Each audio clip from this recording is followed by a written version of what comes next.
আমি চলে গেছি 200 টাকার পার্লারে। 200 টাকাতে এখানে হেয়ার স্পা করাচ্ছে। আমি সেটা শুনে তো অনেক আনন্দে একবারে চলে গেলাম হেয়ার স্পা করাতে।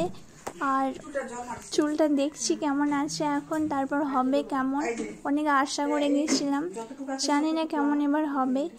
তো দেখা যাক কেমন করছেন এরা। জল দিবেন? হ্যাঁ, চুলটা পাট করবো না? হ্যাঁ, পাট করো, পাট কর, আমি আসি। আমি তো অনেক কিছু ভেবে যাচ্ছি, জানি না কি করবে। ক্রিম লাগাবো, চুলটা দেখে নিচ্ছি ভালো করে আরেকবার। তারপর এনে শুরু হয়ে গেছে, পাট করছিল আমার চুলের। তো আমি ভাবলাম যে ফার্স্ট হয়তো ওয়াশ করবে আমার চুলটা, সে সুন্দর করে। দেখছি কোনো কিছুই করলো না, সোজা ক্রিম লাগানোর জন্য আগে, তারপর এই যে জল দিয়ে তারপর ক্রিম লাগাতে শুরু করলো।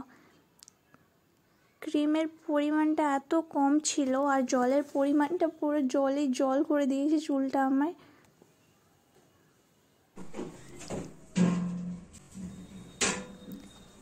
মনে হয় না যে আদৌ আমি কোনো রেজাল্ট পাবো। তারপর আমার স্টিম দিচ্ছিল, আমার গরম লেগেছে পুরো ফেসটা। আমি জীবনেও এরকম স্টিম করিনি কোনো দিনও, শ্বাস নিতেও সমস্যা হচ্ছিল ওর ভেতরে। তারপর আমি বললাম যে এরকম। তারপর রেজাল্ট দেখুন কেমন হয়েছে। আমি তো কিছু বুঝতেই পারছি না, কারণ পুরো ভেজা আছে চুলটা, আর এরকম আবার কে ছেড়ে দেয়, ড্রাইও করে দিচ্ছে না।